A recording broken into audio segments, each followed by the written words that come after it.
This is Heavy D Storytelling, and I'm David Sneven. This is Daniel.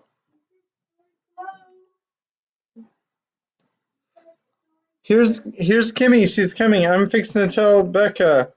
Becca, we are live. I think this is going to be our new time. I'm hoping that it works out better and that the kids are more settled. The purpose of reading, well, not the only purpose of reading, but one of the purposes that we have of reading is because it helps settle the children.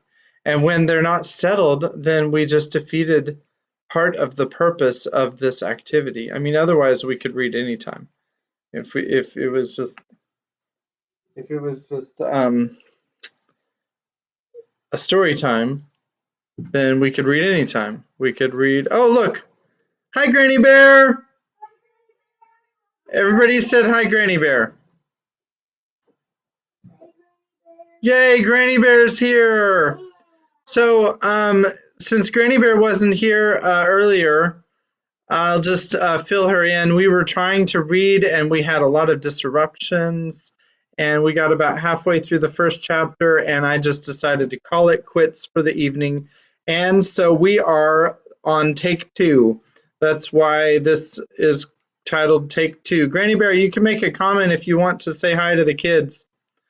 So this is take two. We are in the middle of the Magician's Book. I think that's what it's called. Island of Voices, The Magician's Book, Chapter 10. Okay, so this is Voyage of the Dawn Treader by C.S. Lewis. Oh, Granny Bear says, hi, y'all! And Lucy went down the creepy hallway. There's the creepy hallway. And so now she's in a room with a bunch of books. There is somebody else on, but it did not tell me who it was. So if you're here, then say hi so we know who you are, and we'll say hi back to you. So normally when we do this, and here was, she finally found the Magician's Book, and here that is a spell to get rid of warts right there. So I'm going to start on page 153, where it says she came to a page with a blaze of pictures. So that's where I'm going to start, and we'll see how this set goes. We might change it. We might put a picture up right here. That would be a great place for picture. We could put a picture right here. That would be another good place for picture. And this could be our little corner. I like it. I dig it. It's good. I turned the lights off because if I turn that light on, it's kind of bright. And I think that the lighting is kind of weird. Okay, so now we're down to one person viewing, and I don't know who it is, but probably Becca. All right. So she came to a page which was such a blaze of pictures that one hardly noticed the writing. Hardly, but she did notice the first words. They were, an infallible spell to make beautiful her that uttereth it beyond the lot of mortals. Lucy peered at the pictures with her face close to the page, and though they had seemed crowded and muddlesome before, she found she could now see them quite clearly. The first was a picture of a girl standing at a reading desk reading in a huge book, and the girl was dressed exactly like Lucy. In the next picture, Lucy, for the girl in the picture was Lucy herself, was standing up with her mouth open and a rather terrible expression on her face, chanting or reciting something. In the third picture, the beauty beyond the lot of mortals had come upon her. It was strange, considering how small the pictures had looked at first, that the Lucy in the picture now seemed quite as big as the real Lucy. And they looked into each other's eyes, and the real Lucy looked away after a few moments, because she was dazzled by the beauty of the other Lucy. I think that's where we stopped right there. Though she could still see a sort of likeness to herself in that beautiful face. And now the pictures came crowding on her thick and fast.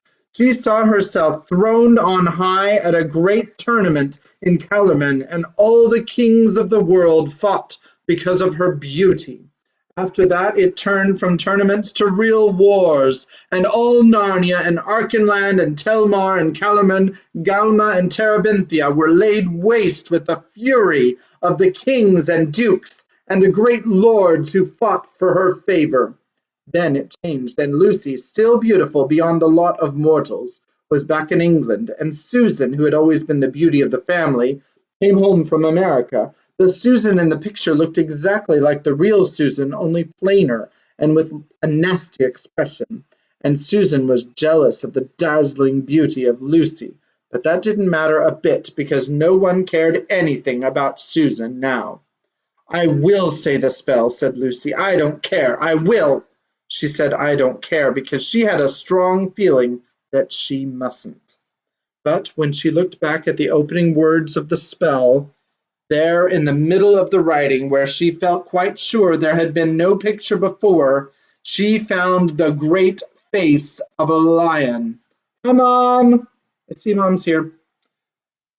Of the lion, Aslan himself, staring into hers. It was painted such a bright gold that it seemed to be coming toward her out of the page, and indeed she never was quite sure afterward that it hadn't really moved a little. At any rate, she knew the expression on his face quite well. He was growling, and you could see most of his teeth. She became horribly afraid and turned over the page at once. A little later she came to a spell which would let you know what your friends thought about you. Now Lucy had wanted very badly to try the other spell, the one that made you beautiful beyond the lot of mortals, so she felt that to make up for it, for not having said it, she really would say this one. And all in a hurry, for fear her mind would change, she said the words. Nothing will induce me to tell you what they were. Then she waited for something to happen. As nothing happened, she began looking at the pictures, and all at once she saw the very last thing she expected, a picture of a third-class carriage in a train with two schoolgirls sitting in it.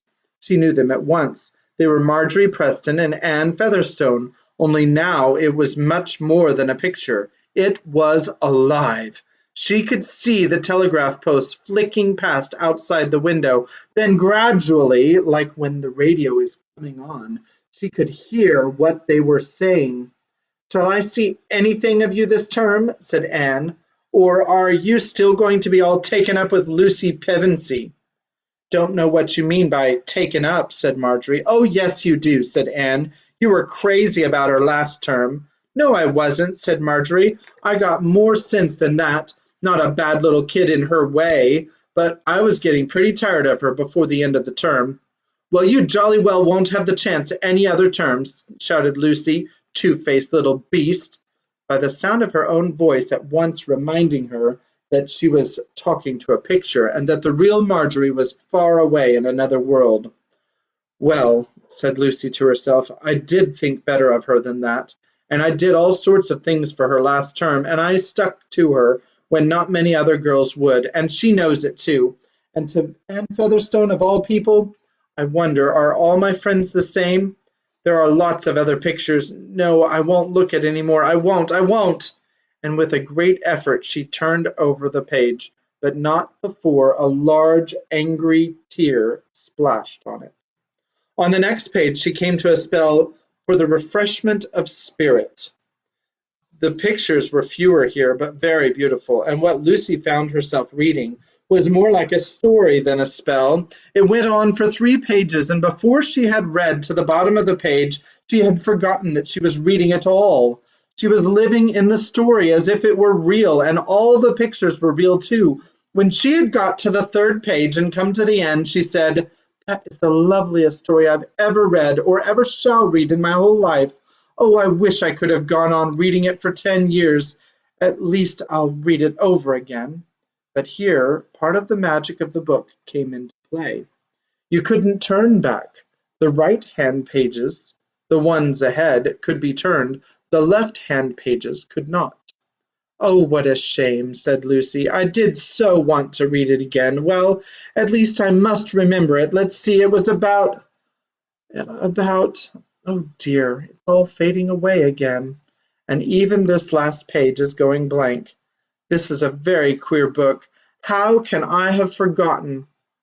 It was about a cup and a sword and a tree and a green hill. I know that much, but I can't remember. And what shall I do?"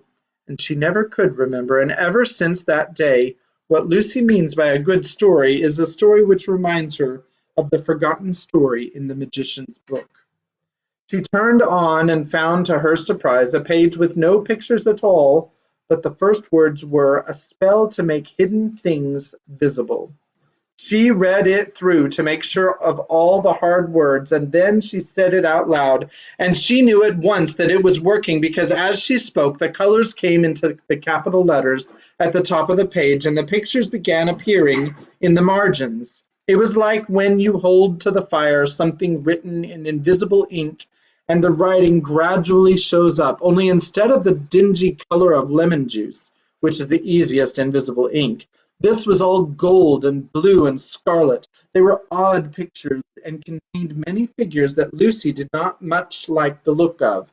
And then she thought, "I suppose I've made everything visible, and not only the thumpers. There might be lots of other invisible things hanging about a place like this. I'm not sure that I want to see them all." At that moment she heard soft, heavy footfalls coming along the corridor behind her, and of course she remembered what she had been told about the magician walking in his bare feet and making no more noise than a cat. It is always better to turn round than to have anything creeping up behind your back. Lucy did so. Then her face lit up till, for a moment, but of course she didn't know it, she looked almost as beautiful as the other Lucy in the picture, and she ran forward with a little cry of delight and with her arms stretched out, for what stood in the doorway was Aslan himself, the lion, the highest of all high kings, and he was solid and real and warm, and he let her kiss him and bury herself in his shining mane. And from the low earthquake-like sound that came from inside him, Lucy even dared to think that he was purring. "Oh, Aslan," said she, "it was kind of you to come." "I have been here all the time," said he, "but you have just made me visible." "Aslan," said Lucy, almost a little reproachfully, "don't make fun of me, as if anything I could do would make you visible." "It did," said Aslan. "Do you think I wouldn't obey my own rules?" After a little pause he spoke again. "Child," he said, "I think you have been eavesdropping." "Eavesdropping? You listened to what your two schoolfellows were saying about you." "Oh, that. I never thought that was eavesdropping, Aslan. Wasn't it magic?" "Spying on people by magic is the same as spying on them in any other way, and you have misjudged your friend. She is weak, but she loves you. She was afraid of the older girl and said what she does not mean." "I don't think I'll ever be able to forget what I heard her say." "No, you won't." "Oh dear," said Lucy, "have I spoiled everything? Do you mean we would have gone on being friends if it hadn't been for this? And I'm really great friends, all of our lives perhaps, and now we never shall?" "Child," said Aslan, "did I not explain to you once before that no one is ever told what would have happened?" "Yes, Aslan, you did," said Lucy. "I'm sorry, but please—" "Speak on, dear heart." "Shall I ever be able to read that story again? The one I couldn't remember? Will you tell it to me, Aslan? Oh, do, do, do!" "Indeed, yes, I will tell it to you for years and years, but now come, we must meet the master of this house." Chapter 11. The Dufflepuds Made Happy. Lucy followed the great lion out into the passage, and at once she saw coming toward them an old man, barefoot, dressed in a red robe. His white hair was crowned with the chaplet of old oak leaves. His beard fell to his girdle, and he supported himself with a curiously carved staff. When he saw Aslan, he bowed low and said, "Welcome, sir, to the least of your houses." "Do you grow weary, Coriakin, of ruling such foolish subjects as I have given you here?" "No," said the magician, "they are very stupid, but there is no real harm in them. I begin to grow rather fond of the creatures. Sometimes, perhaps, I am a little impatient, waiting for the day when they can be governed by wisdom instead of this rough magic." "All in good time, Coriakin," said Aslan. "Yes, all in very good time, sir," was the answer. "Do you intend to show yourself to them?" "Nay," said the lion, with a little half-growl that meant, Lucy thought, the same as a laugh. "I should frighten them out of their senses. Many stars will grow old and come to take their rest in islands before your people are ripe for that. And today, before sunset, I must visit Trumpkin the dwarf, where he sits in the castle of Cair Paravel, counting the days till his master Caspian comes home. I will tell him all your story, Lucy. Do not look so sad. We shall meet again soon." "Please, Aslan," said Lucy, "what do you call soon?" "I call all times soon," said Aslan, and instantly he vanished away and Lucy was alone with the magician. "Gone," said he, "and you and I quite crestfallen. It's always like that. You can't keep him. It's not as if he were a tame lion. And how did you enjoy my book?" "Parts of it very much indeed," said Lucy. "Did you know I was there all the time?" "Well, of course I knew, when I let the duffers make themselves invisible, that you would be coming along presently to take off the spell. I wasn't quite sure of the exact day, and I wasn't especially on the watch this morning. You see, they had made me invisible too. Being invisible always makes me so sleepy. Hey ho, there I'm yawning again. Are you hungry?" "Well, perhaps I am a little," said Lucy. "I've no idea what the time is." "Come," said the magician, "all times may be soon to Aslan, but in my home all hungry times are 1 o'clock." He led her a little way down the passage and opened the door. Passing in, Lucy found herself in a pleasant room full of sunlight and flowers. The table was bare when they entered, but it was of course a magic table, and at a word from the old man the tablecloth, silver plates, glasses, and food appeared. "I hope that is what you would like," said he. "I have tried to give you food more like the food of your own land than perhaps you have had lately." "Oh, it's lovely," said Lucy, and so it was, an omelette piping hot, cold lamb and green peas, a strawberry ice, lemon squash to drink the meal, and a cup of chocolate to follow, to drink with the meal, sorry, not to drink the meal. But the magician himself drank only wine and ate only bread. There was nothing alarming about him. Excuse me. Nothing alarming about him, and Lucy and he were soon chatting away like old friends. "When will the spell work?" asked Lucy. "Will the duffers be visible again at once?" "Oh, yes, they're visible now, but they're probably all asleep still. They always take a rest in the middle of the day." "And now that they're visible, are you going to let them off being ugly? Will you make them as they were before?" "Well, that's a rather delicate question," said the magician. "You see, it's only they who think they are so nice to look at before. They say they've been uglified, but that isn't what I call it. Many people say the change was for the better." "Are they awfully conceited?" "They are, or at least the chief duffer is, and he's taught all the rest to be. They always believe every word he says." "We'd noticed that," said Lucy. "Yes, we'd better we'd get on better without him, in a way. Of course, I could turn him into something else, or even put a spell on him which would make them not believe a word he said, but I don't like to do that. It's better for them to admire him than admire nobody." "Don't they admire you?" asked Lucy. "Oh, not me," said the magician. "They wouldn't admire me." "What was it you uglified them for? I mean, what they call uglified?" Well, they wouldn't do what they were told. Their work is to mind the garden and raise food. Not for me, as they imagine, but for themselves. They wouldn't do it at all if I didn't make them, and of course for a garden you want water. There is a beautiful spring about half a mile up the hill, and from that spring there flows a stream which comes right past the garden.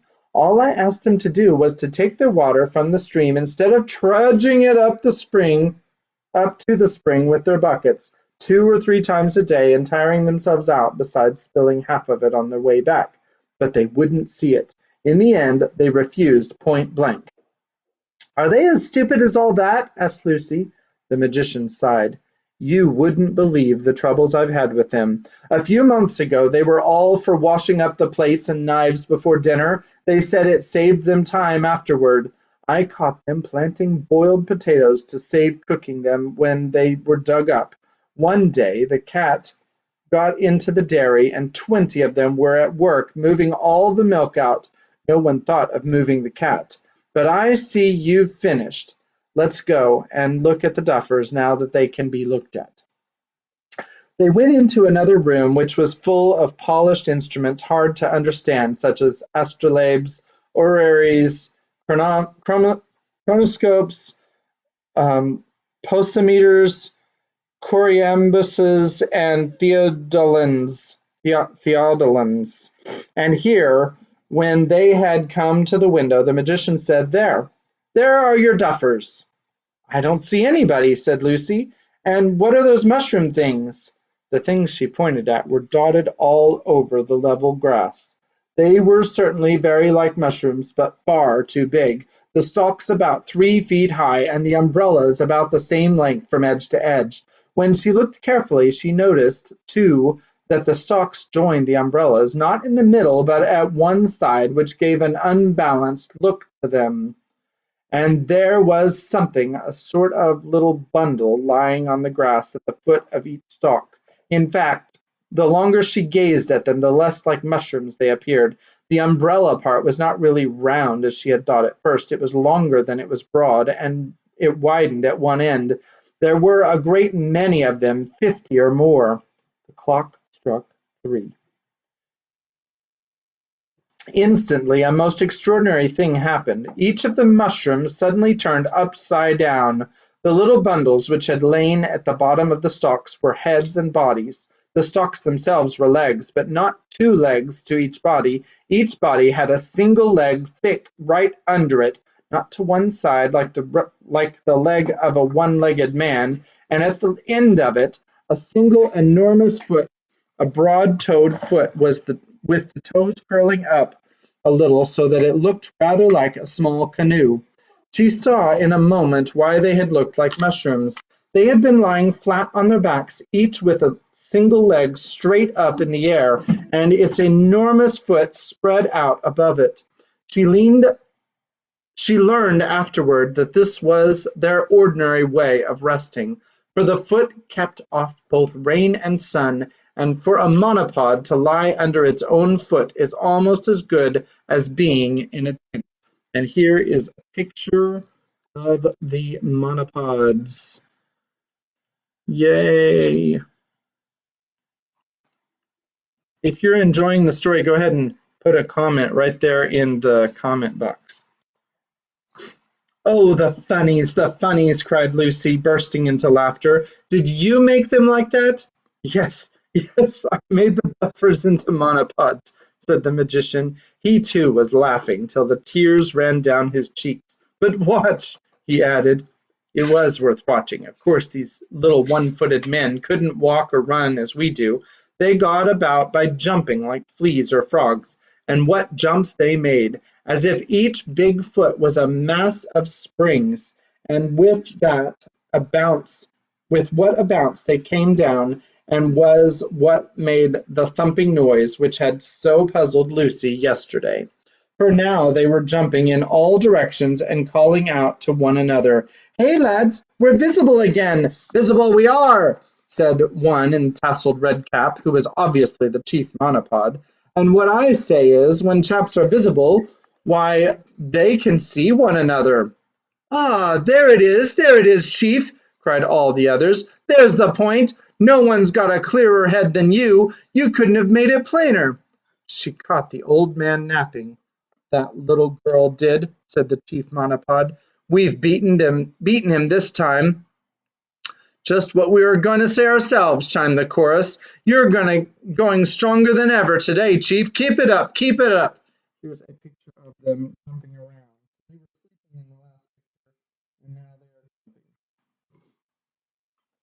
But do they dare to talk about you like But do they dare to talk about you like that?" said Lucy. "They seemed to be so afraid of you yesterday. Don't they know you might be listening?" "That's one of the funny things about the Duffers," said the magician. "One minute they talk as if I ran everything and overheard everything and was extremely dangerous. The next moment they think they can take me in by tricks that a baby would see through. Bless them."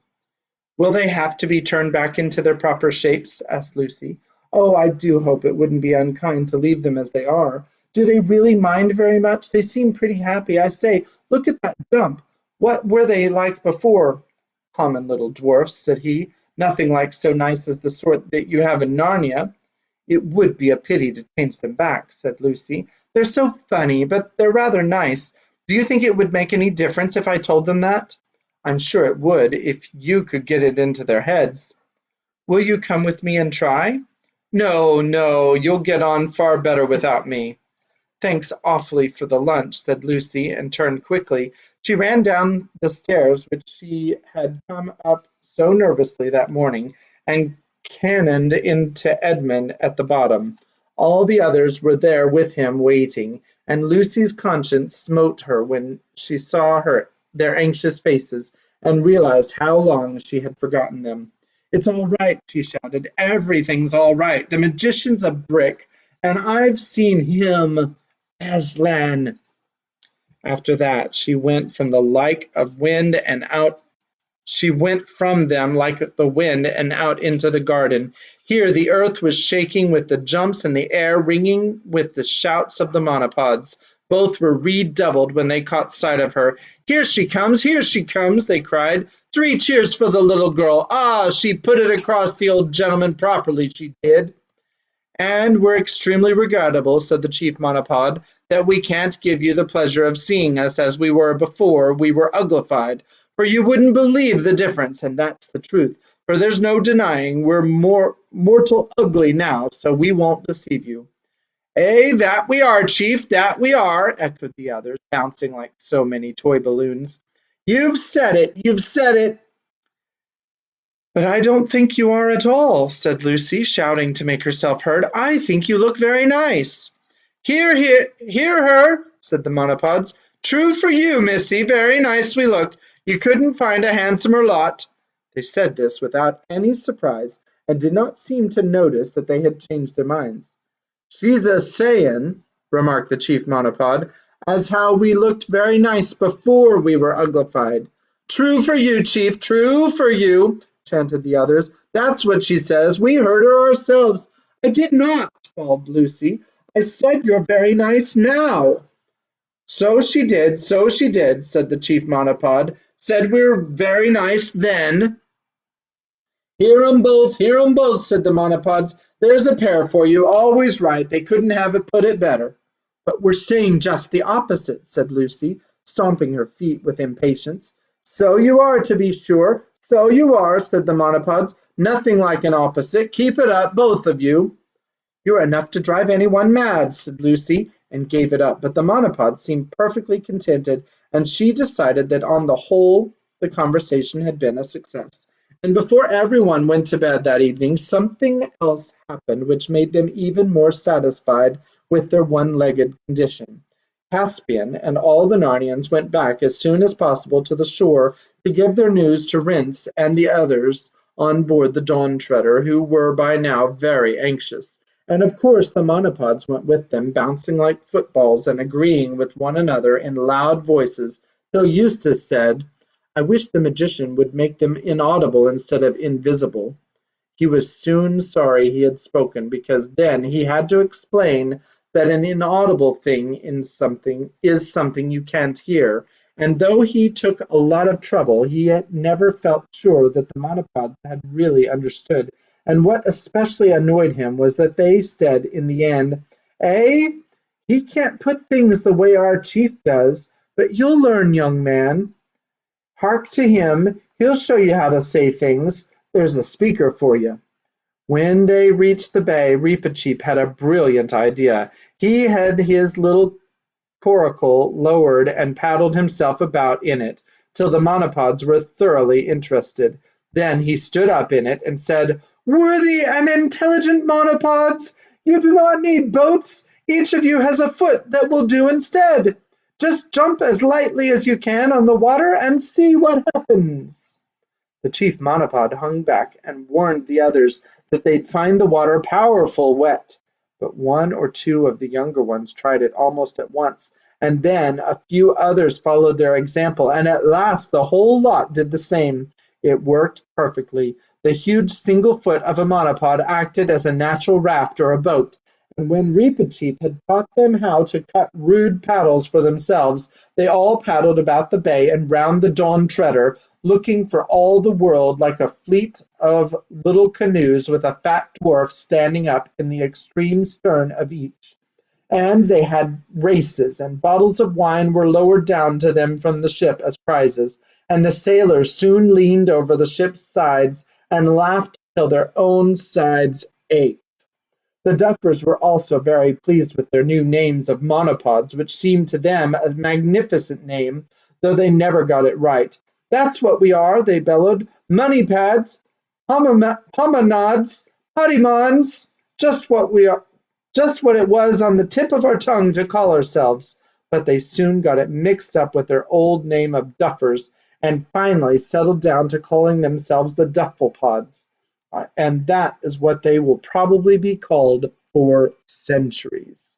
That evening all the Narnians dined upstairs with the magician, and Lucy noticed how different the whole top floor looked now that she was no longer afraid of it. The mysterious signs on the doors were still mysterious, but now looked as if they had kind and cheerful meanings, and even the bearded mirror now seemed funny rather than frightening.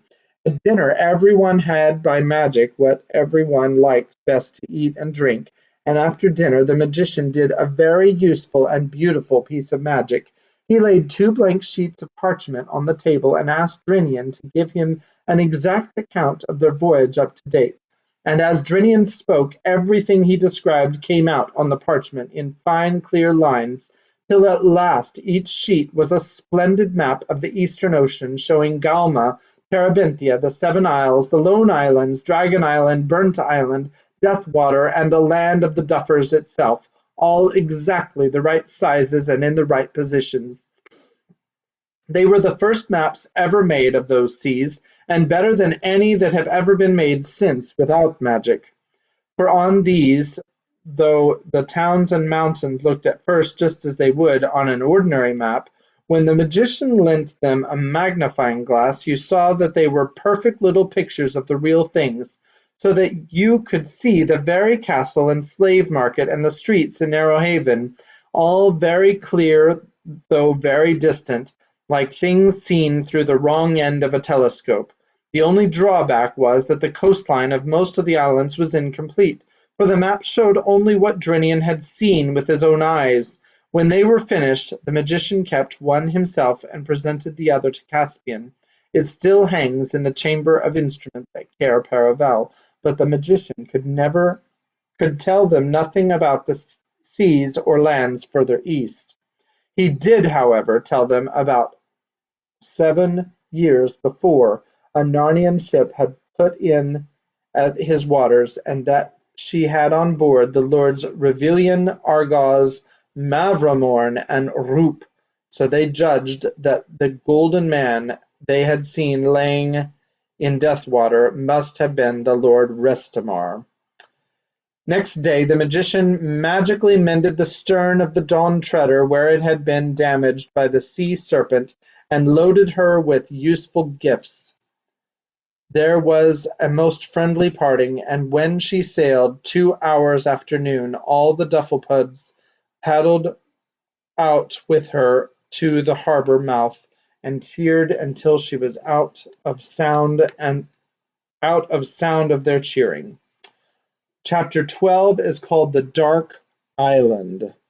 Who thinks that we should read? Mom says JJ's out. I did give him a melatonin, so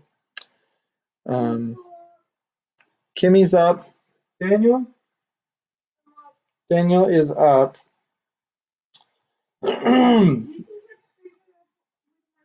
Yep, that's what we always did, and it just means that I'm gonna have to read this series at least one more time. One more time when JJ's a little bit older. So maybe next time it'll be Kimmy reading it to him. Oh, okay, Kimmy's gonna show us a picture. Here's Kimmy. This took forever. And then a day. I'm gonna get some water. But it's not colored yet, and I'm not completely done with this one here on this side. But it's mostly done. I think it's really cool. See you with my synopsis tomorrow. Yes, Daniel? What? No, not right now. Chapter 12. Sorry. Oh, hey, if you're joining us, I see there's 5 viewers, but I don't know who you are. So if you're joining us, please say hi in the comments so that we know who you are. I'd love to meet you. What? Mom's finally caught up. Okay. All right, Chapter 12, The Dark Island. After this adventure, they sailed on south and a little east for 12 days with a gentle wind, the skies being mostly clear and the air warm, and saw no bird or fish, except that once there were whales spouting a long way to starboard. Lucy and Reepicheep played a good deal of chess at this time. Then on the 13th day, Edmund from the fighting top sighted what looked like a great dark mountain rising out of the sea on their port bow.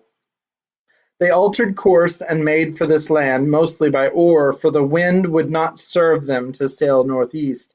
When evening fell, they were still a long way from it and rowed all night. Next morning the weather was fair, but a flat calm. The dark mass lay ahead, much nearer and larger, but still very dim, so that some thought it was still a long way off, and others thought they were running into a mist. About 9 that morning, very suddenly, it was so close that they could see that it was not land at all, nor even, in an ordinary sense, a mist. It was a darkness. It was rather hard to describe, but you will see what it was like if you imagine yourself looking into the mouth of a railway tunnel, a tunnel either so long or so twisty that you can't see the light at the far end, and you know what it would be like. For a few feet you would see the rails and sleepers and the gravel in broad daylight. Then there would come a place where they were in twilight, and then, pretty suddenly, but of course without a sharp dividing line, they would vanish altogether in smooth, solid blackness. It was just so here. For a few feet in front of their bows they could see the swell of the bright greenish-blue water.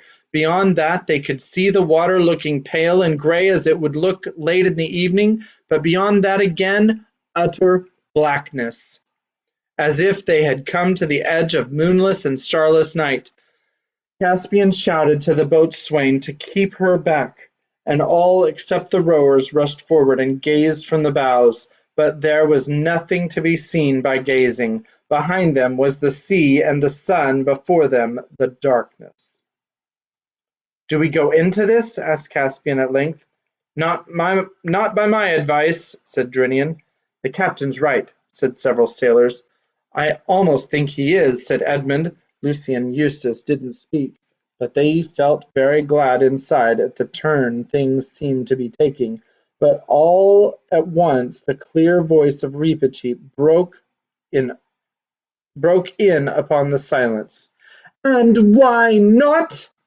he said. "Will someone explain to me why not?"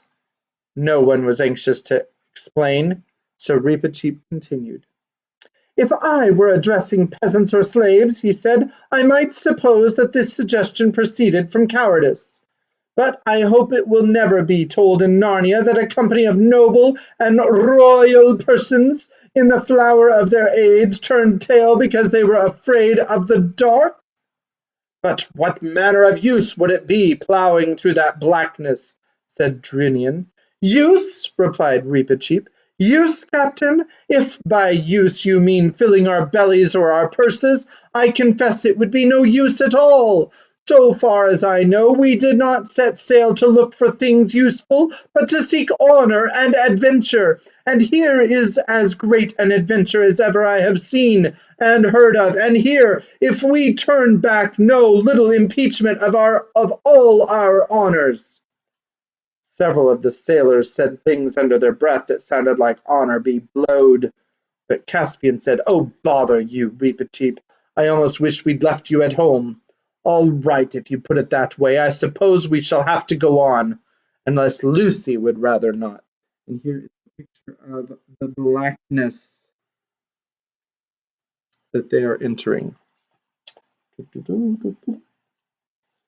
Lucy felt that she would very much rather not, but what she said out loud was, I'm game. Your Majesty will at least order lights, said Drinian. By all means, said Caspian. See to it, Captain.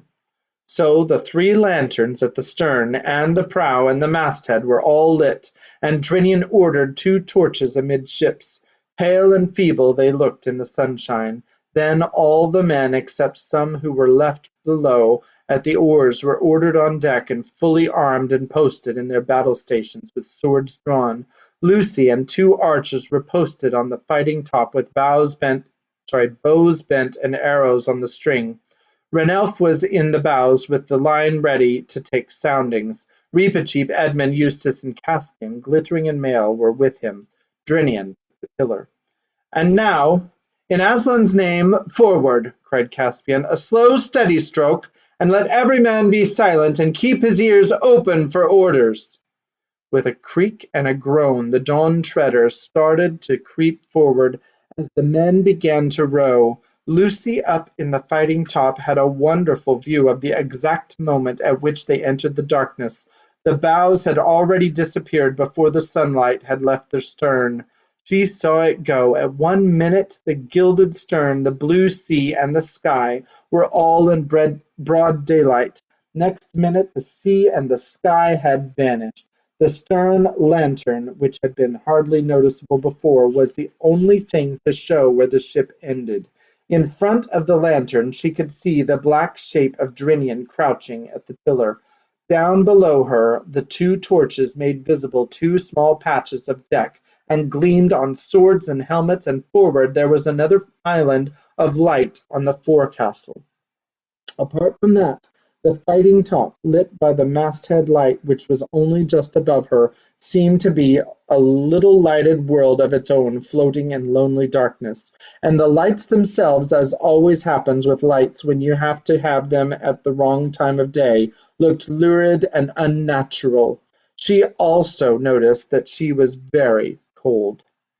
How long this voyage into the darkness lasted, nobody knew. Except for the creak of the rowlocks and the splash of the oars, there was nothing to show that they were moving at all. Edmund, peering from the bows, could see nothing except the reflection of the lantern in the water before him. It looked a greasy sort of reflection, and the ripple made by their advancing prow appeared to be heavy, small, and lifeless. As time went on, every one except the rowers began to shiver with cold. Suddenly, from somewhere, no one's sense of direction was very clear by now, there came a cry, either of some inhuman voice, or else a voice of one in such extremity of terror that he had almost lost his humanity. Caspian was still trying to speak. His mouth was too dry when the shrill voice of Reepicheep, which sounded louder than usual in that silence, was heard. Who calls? It piped. If you are a foe, we do not fear you, and if you are a friend, your enemies shall be taught the fear of us. Mercy, cried the voice. Mercy, even if you are only one more dream, have mercy. Take me on board, take me, even if you strike me dead, but in the name of all mercies, do not fade away and leave me on this horrible land." "Where are you?" shouted Caspian. "Come aboard and welcome." There came another cry, whether joy or terror, and then they knew that someone was swimming toward them.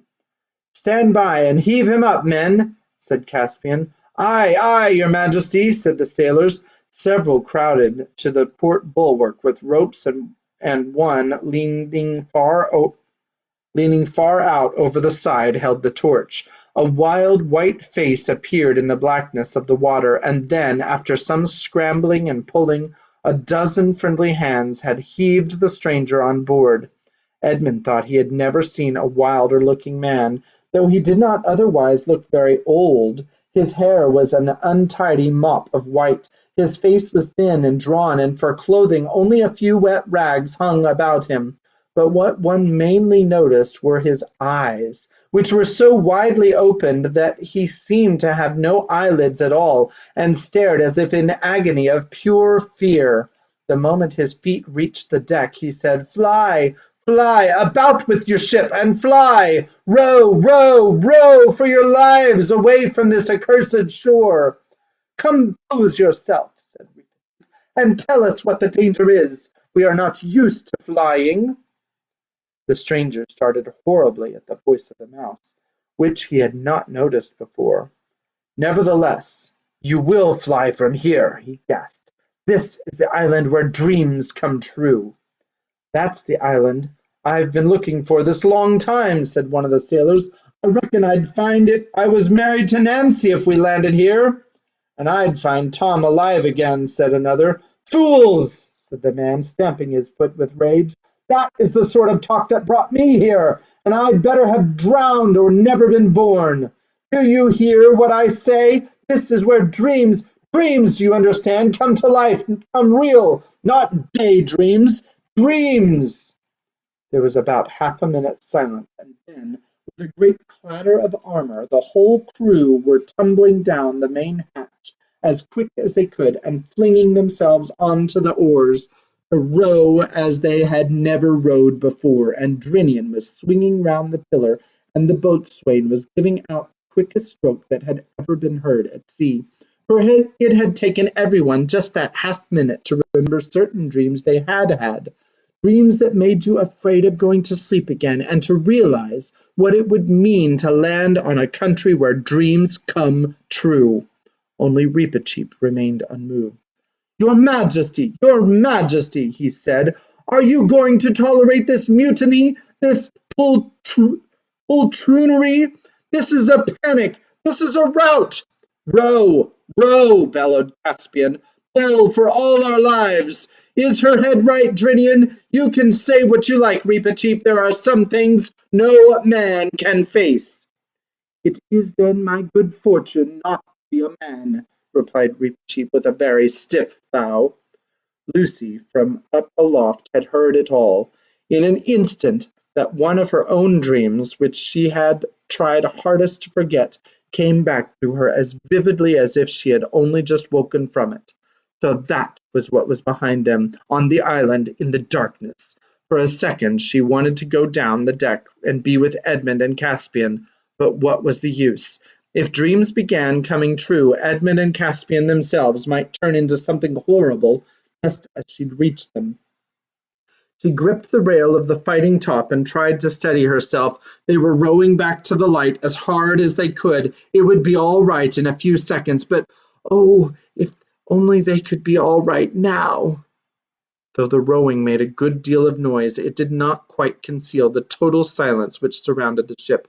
Everyone knew it would be better not to listen, not to strain his ears for any sound from the darkness, but no one could help listening, and soon everyone was hearing things. Each one heard something different. "You hear a noise like a huge pair of scissors opening and shutting over there?" Eustace asked Ranelph. "Hush," said Ranelph. "I can hear them crawling up the sides of the ship." "It's just going to settle on the mast," said Caspian. "Ugh," said a sailor. "There are the gongs beginning. I knew they would." Caspian, trying not to look at anything especially not to keep looking behind him, and asked Drinian. Drinian, he said in a very low voice, how long did we take rowing in? I mean, rowing to where we picked up the stranger. 5 minutes, perhaps, whispered Drinian. Why? Because we've been more than that already trying to get out. Trinian's hand shook on the tiller, and a line of cold sweat ran down his face. The same idea was occurring to everyone on board. We shall never get out, never get out, moaned the rowers. He's steering us wrong. We're going round and round in circles. We shall never get out. The stranger, who had been lying in a huddled heap on the deck, sat up and burst into a horrible screaming laugh. Never get out, he yelled. That's it, of course. We shall never get out. What a fool I was to have thought they would let me go as easily as that. No, no, we shall never get out. Lucy leaned her head on the edge of the fighting top and whispered, Aslan, Aslan, if you ever loved us at all, send us help now. The darkness did not grow any less, but she began to feel a very, very little better. After all, nothing has really happened to us yet, she thought. Look! cried Ranelph's voice hoarsely from the bows. There was a tiny speck of light ahead, and while they watched, a broad beam of light fell from it upon the ship. It did not alter the surrounding darkness, but the whole ship was lit up as if by searchlight. Caspian blinked, stared round, saw the faces of his companions, all with wild, fixed expressions.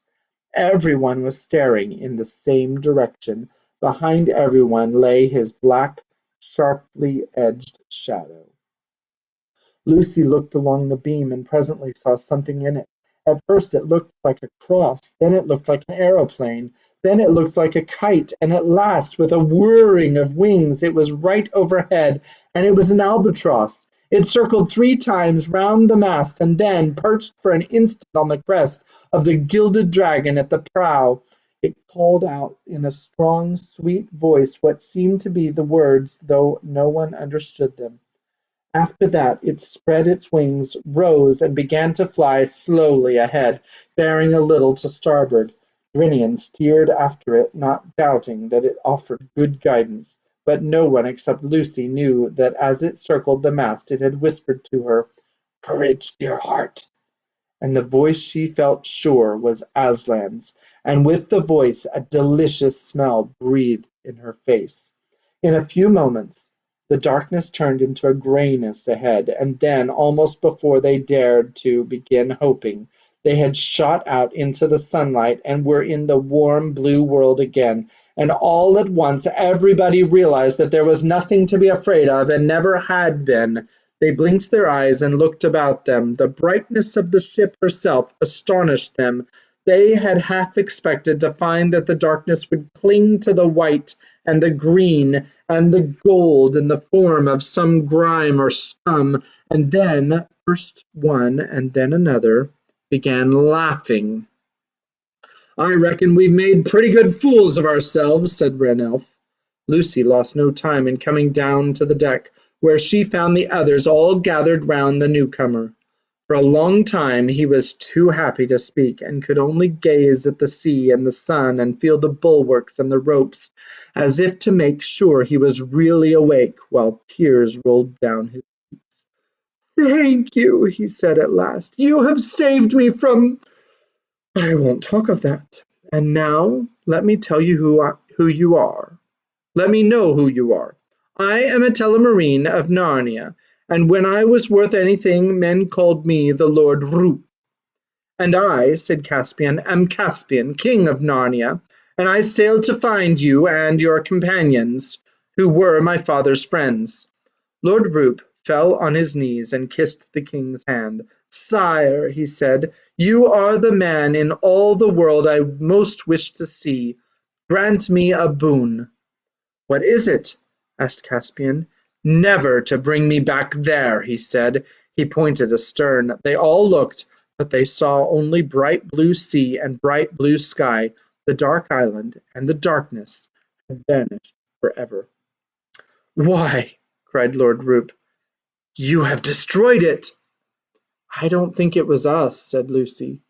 "Sire," said Drinian, "this wind is fair for the southeast. Shall I have our poor fellows up and sail?"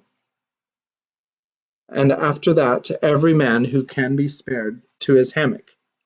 "Yes," said Caspian, "and let there be grog all round. Hi-ho! I feel I could sleep the clock round myself." So all afternoon with great joy they sailed southeast with a fair wind, but nobody noticed when the Albatross had disappeared. And that is where we will stop for today. The next chapter is chapter 13, The Three Sleepers. And we will have to read that tomorrow. The first word is the. So that is where we will start tomorrow. Maybe we'll just finish the whole book tomorrow. I don't know. That's a lot. So we'll have to see about that. No guarantees. I hope you enjoyed reading with us today. Like I said, if you joined us and I only saw Granny Bear, Mom, and Rebecca on, if you joined us and you're somebody else, then make a comment, hit like on the video so I know who you are. I'd love to meet you. So otherwise, it's been a great time. I hope you're enjoying the story. I'm actually reading to my children. Gigi's asleep, but he'll get the synopsis tomorrow. And good night, and God bless you.